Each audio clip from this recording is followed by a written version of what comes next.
Farinks bersinambung dengan saluran pencernaan dan saluran pernafasan. Farinks ditemukan baik pada vertebrata maupun pada hewan-hewan invertebrata. Pada manusia, farinks terletak di belakang rongga hidung dan rongga mulut, di atas trachea dan esophagus. Oleh karena itu, farinks pada manusia bisa dibedakan menjadi 3 wilayah yang berbeda. Wilayah farinks yang terletak di belakang rongga hidung disebut nasofarinks, di belakang rongga mulut orofarinks, sementara wilayah farinks yang terletak di belakang larynx disebut dengan laryngofarinx. Pada embrio vertebrata, lapisan endoderm yang ada di wilayah farinks berevaginasi ke arah lateral membentuk kantong-kantong farinks. Pada embrio vertebrata ada 5 pasang kantong farinks yang berkembang. Kantong-kantong farinks tersebut sebagian besar membentuk kelenjar. Pada ikan lamprey misalnya, kantong farinks 1 hingga kantong farinks 5 berkembang menjadi kelenjar timus dan kantong-kantong insang. Sementara kantong farinks pertama pada elasmobranchi berkembang menjadi spiraculum. Spiraculum ini adalah salah satu lubang yang menjadi tempat masuknya air ke dalam rongga mulut.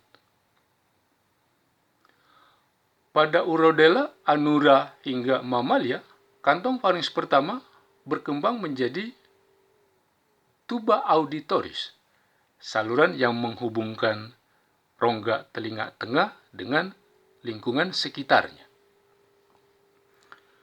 Sementara pada Anura dan Reptilia, kantong farinks kedua berkembang menjadi kelenjar timus.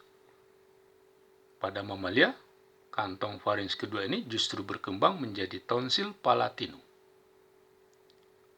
Timus pada mamalia justru berkembang dari kantong farinks 3 dan 4, sama dengan timus pada Aves dan Reptilia yang juga berkembang dari kantong farinks 3 dan 4.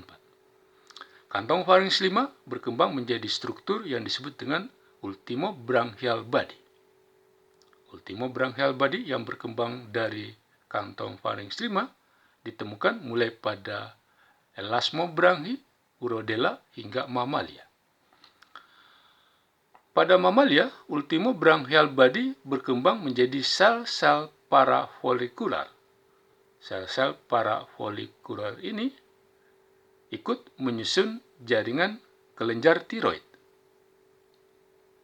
Pada kelenjar tiroid, sel-sel parafolikular ini menghasilkan kalsitonin. Sementara pada spesies Aves, ultimobranchial body berkembang menjadi kelenjar ultimobranchial yang juga menghasilkan kalsitonin. Sama dengan fungsi sel-sel parafolikular yang ditemukan menyusun kelenjar tiroid pada mamalia. Kalsitonin sendiri adalah hormon yang berfungsi untuk menurunkan kadar ion kalsium di dalam darah. Jadi kalsitonin ini bekerja antagonis dengan paratormon yang dihasilkan oleh kelenjar paratiroid. Kalau kalsitonin berfungsi menurunkan kadar kalsium darah, maka paratormon justru meningkatkan kadar ion kalsium di dalam darah. Farinks pada tetrapoda menjadi tempat bermuaranya sejumlah saluran. Glotis yang berasal dari larynx bermuara di dalam farinks. Esophagus dan rongga mulut juga bermuara di dalam farinks. Sepasang tuba eustachius yang berasal dari rongga telinga tengah juga bermuara di dalam farinks. Bahkan sepasang rongga hidung juga bermuara di dalam farinks. Pada manusia misalnya, ada 7 saluran yang bermuara di dalam farinksnya. Satu dari larynx berupa glotis, satu dari esofagus, satu dari rongga mulut, sepasang tuba eustachius, dan sepasang rongga hidung. Ketujuh saluran itu semuanya bermuara di dalam farinks. Farinks yang terletak di dekat trachea dan esofagus bercabang dua. Satu cabang bersinambung dengan saluran pernafasan melalui trachea, kemudian cabang farinks lain bersinambung dengan saluran pencernaan melalui esofagus. Struktur lain yang juga bisa ditemukan dalam farinks adalah foramen cecum. Foramen cecum ini adalah lekukan yang terbentuk di lidah bagian posterior. Pada proses embriogenesisnya, foramen cecum ini tadinya bersinambung dengan kelenjar tiroid yang sedang berkembang melalui satu struktur yang disebut dengan ductus thyroglossus. Tapi pada proses perkembangan selanjutnya, ductus thyroglossus yang tadinya menghubungkan foramen cecum dan kelenjar tiroid mengalami fragmentasi dan hancur. Sehingga pada bentuk dewasanya, foramen cecum dan kelenjar tiroid sudah tidak terkoneksi sama sekali. Struktur yang ada di daerah hilir farinks adalah esofagus. Esofagus ini bagian dari saluran pencernaan yang menghubungkan rongga mulut dengan lambung. Esofagus berupa tabung yang dindingnya dilapisi oleh sel-sel otot yang bersifat elastis. Sehingga bolus-bolus makanan yang berasal dari rongga mulut bisa melewati lumen esofagus meskipun ukuran bolus itu lebih besar dibandingkan dengan diameter esofagus karena dinding esofagus bersifat elastis. Pada aphes, esofagus ini membentuk struktur yang disebut dengan tembolok. Jadi esofagus pada aphes melebar membentuk kantong yang disebut dengan tembolok. Pada spesies aphes tertentu, misalnya pada merpati, dinding dalam dari tembolok ini menghasilkan satu sekreta yang disebut dengan pigeon milk atau crop milk. Pigeon milk atau crop milk ini memiliki nilai gizi yang sangat tinggi karena di dalamnya terkandung protein hingga 60%. Di samping itu juga ditemukan lipida sebesar 35%, karbohidrat sekitar 2%, bahkan pigeon milk atau crop milk ini juga mengandung sejumlah mineral dan antibodi yang disebut dengan immunoglobulin A. Jadi sekitar 2 hari sebelum telurnya menetas, nanti tembolok pada kedua induknya akan mulai membentuk sel-sel yang kaya yang dipenuhi dengan pigeon milk ini. Nanti pigeon milk itu akan dikeluarkan menuju ke dalam rongga mulut untuk disuapkan pada anaknya yang masih sedang dalam masa awal pertumbuhannya. Jadi pigeon milk ini ditemukan pada merpati dan juga ditemukan pada spesies-spesies burung lain seperti misalnya flamingo. Struktur saluran pencernaan yang merupakan kelanjutan dari esofagus adalah lambung. Lambung tidak ditemukan pada Cyclostomata dan Protochordata. Lambung ini berupa kantong yang dikelilingi oleh lapisan sel-sel otot. Dinding lambung mengandung sejumlah sel-sel kelenjar yang menghasilkan sekreta yang disebut dengan gastric juice. Gastric juice ini berfungsi untuk membantu proses pencernaan makanan. Berdasarkan struktur histologisnya, lambung bisa dibagi menjadi dua wilayah yang berbeda. Daerah lambung yang dindingnya kaya dengan kelenjar disebut dengan daerah glandular. Pada bagian ini ditemukan banyak kelenjar-kelenjar gastrik. Kelenjar gastrik pada dinding lambung ini berupa kelenjar tubular bercabang yang menuangkan sekretanya pada permukaan lambung melalui struktur yang disebut dengan gastric pit.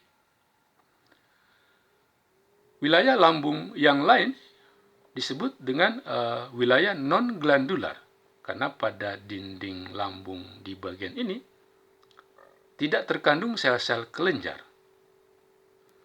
Bagian non-glandular ini pada beberapa spesies vertebrata mengalami keratinisasi.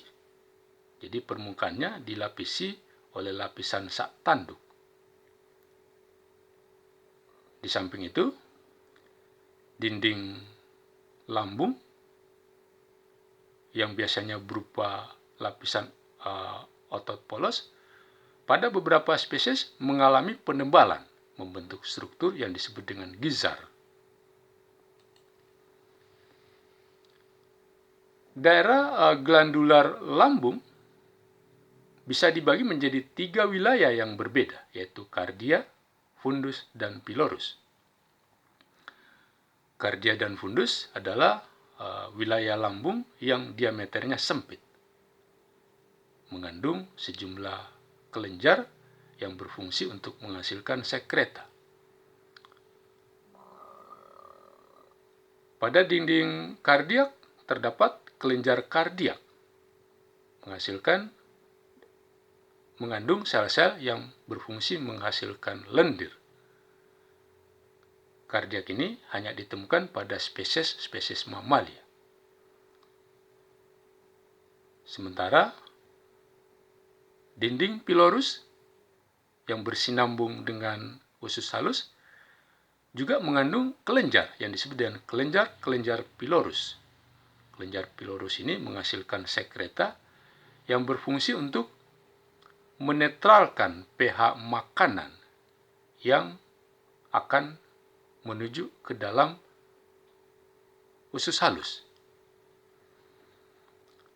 Bagian lambung yang diameternya lebih lebar dibandingkan dengan diameter kardiak dan pylorus disebut dengan fundus. Fundus ini adalah bagian terbesar dari lambung. Dindingnya mengandung kelenjar fundus. Kelenjar fundus ini menghasilkan mukus. Pada spesies mamalia, ada 2 jenis sel-sel yang menyusun kelenjar fundus, yaitu sel-sel parietal yang menghasilkan asam klorida dan chief cell yang diduga menghasilkan beberapa jenis enzim proteolitik yang berperan di dalam mencerna protein. Pada vertebrata lain yang bukan mamalia, sel-sel yang menyusun kelenjar fundusnya disebut dengan oxintopeptik. Oxintopeptik ini di samping menghasilkan asam klorida juga menghasilkan pepsinogen. Ini adalah struktur lambung pada manusia. Ini adalah curvatura minor, ini adalah curvatura mayor. Curvatura mayor diikatkan ke struktur yang ada di sekitarnya melalui greater omentum. Sementara curvatura minor diikatkan ke struktur yang ada di sekitarnya melalui lesser omentum. Kalau dinding lambung dicuplik, maka strukturnya tampak seperti ini. Sisi dalam dinding lambung terdapat struktur yang berbentuk mirip dengan sumuran. Struktur ini disebut dengan gastric pit. Gastric pit ini menjadi tempat bermuaranya saluran yang berasal dari kelenjar yang menyusun dinding lambung ini. Kalau bagian dinding lambung ini dicuplik kemudian di zoom, maka pada kelenjar-kelenjar yang terdapat di dinding lambung ini ditemukan dua jenis sel yang berbeda, yaitu sel-sel parietal yang berfungsi menghasilkan asam klorida dan chief cell yang berfungsi untuk menghasilkan enzim-enzim proteolitik. Kalau lambung pada sejumlah spesies vertebrata diamati, maka ditemukan bahwa lambung pada hewan-hewan vertebrata tersusun oleh sejumlah bagian lambung yang berbeda. Pada vertebrata tingkat rendah, termasuk ikan salamander dan sebagian spesies reptilia, lambungnya hanya tersusun atas dua bagian yang berbeda. Bagian yang langsung bersinambung dengan esofagus adalah fundus, sementara bagian lambung yang bersinambung dengan usus halus adalah pilorus. Struktur ini ditemukan pada ikan hiu, teleostei, salamander, termasuk pada sejumlah spesies reptilia seperti kura-kura dan ular. Lambungnya hanya terdiri atas dua bagian yang berbeda, yaitu fundus dan pilorus. Sementara pada spesies reptilia yang lain, seperti aligator, lambungnya sudah tersusun atas lebih dari dua bagian lambung yang berbeda. Di samping tersusun atas fundus dan pilorus, juga lambungnya tersusun atas satu bagian yang disebut dengan gizzard. Gizzard ini terletak di antara fundus dan pilorus. Struktur lambung aligator mirip dengan struktur lambung pada aves. Pada aves juga ditemukan struktur gizzard yang menyusun lambungnya. Pada spesies mamalia, jumlah bagian lambung yang menyusun lambungnya lebih banyak dibandingkan dengan spesies vertebrata tingkat rendah. Pada kanguru misalnya, di samping ditemukan fundus dan pilorus, juga ditemukan dua struktur yang lain, yaitu non-glandular epithelium yang langsung bersinambung dengan esofagus, dan daerah lain yang disebut dengan kardiak. Kardiak ini adalah bagian lambung yang khas ditemukan pada kelas mamalia. Dari gambar ini terlihat bahwa beberapa spesies mamalia lambungnya memiliki kardiak. Misalnya pada kanguru, kuda, hewan-hewan ruminansia, ilama, termasuk monyet dan manusia. Lambungnya tersusun atas satu jenis bagian lambung yang berbeda yang disebut dengan kardiak. Meskipun demikian, tidak semua spesies mamalia lambungnya mengandung kardiak. Pada ikan paus misalnya, struktur kardiak itu tidak ditemukan ikut menyusun lambungnya. Yang menarik adalah lambung pada echidna. Karena lambung pada echidna ini hampir seluruhnya tersusun atas lapisan non-glandular. Jadi echidna ini adalah satu spesies yang tidak memiliki gigi. Jadi tampaknya proses pencernaan enzimatisnya itu mengandalkan saluran pencernaan selain lambung. Karena di dalam rongga mulut echidna ditemukan kelenjar-kelenjar sublingualis yang jumlahnya melimpah. Kelenjar sublingualis pada echidna ini menghasilkan ludah yang kaya dengan glikoprotein. Di samping itu, di dalam mulut Echidna juga ditemukan sepasang kelenjar submandibularis.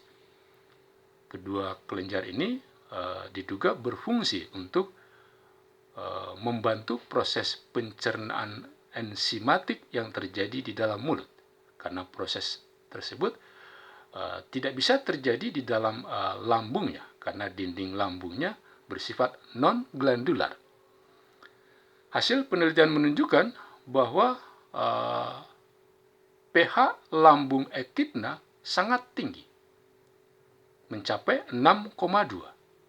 Ini berarti bahwa proses pencernaan protein di dalam lambung Echidna itu tidak bisa terjadi, karena enzim-enzim yang bekerja dalam proses penghancuran protein itu justru bekerja di lingkungan asam. Sementara pH di dalam lambung Echidna sangat tinggi, 6,2. Dinding lambung pada Echidna berupa epitel berlapis banyak yang mengalami penandukan, mengalami kornifikasi. Permukaan dalam dinding lambung yang mengalami penandukan ini berfungsi untuk membantu spesies ini untuk menghancurkan badan invertebrata yang menjadi salah satu jenis mangsanya. Pada Aves,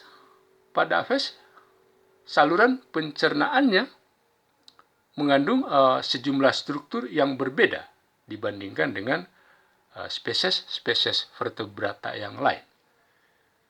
Struktur yang berbeda yang ditemukan pada saluran pencernaan Aves adalah tembolok, proventriculus atau lambung kelenjar, dan gizzard.